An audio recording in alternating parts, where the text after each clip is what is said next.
මෙතන හරිම සීතලයි. මේ බෝල්ටික් මුහුදේ වතුරත් එක්ක එන සීතල හුළඟ දරා ගන්න බැරි තරම්. අමාරුවෙන් වුණත් මේ අවට පරිසරයේ ලස්සන රස විඳින්නේ අපි හරිම ආසාවෙන්. දැන් ටික ටික හවස් වෙගෙන තමයි එන්නේ. අද ඉර බහින්නේ රෑ 10ට. ඉතින් අපි බලමු ඒ දර්ශනයත් කොහොමද අපිට මෙතනට පේන්නේ කියලා. ඔයාලම දකින්නේ ටික ටික ඉර බැහැගෙන යන අවස්ථාව. මේක වචන වලින් කියාගන්න බැරි සුන්දර අවස්ථාවක්.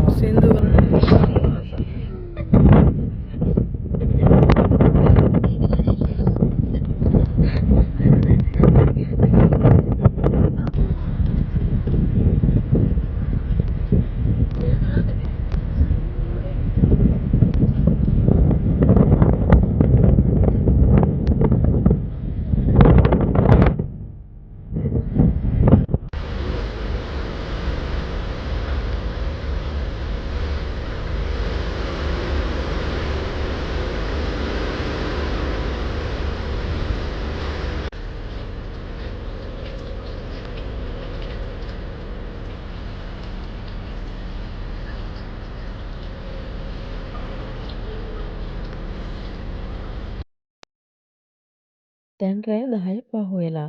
ඉතින් ඉර බැහැගෙන යන දර්ශනය ඔයාලට පේනව නේද? තාමත් එළිය තියෙනවා. ඉතින් ඔන්න අපි දැන් පහලට යන්න තමයි හදන්නේ.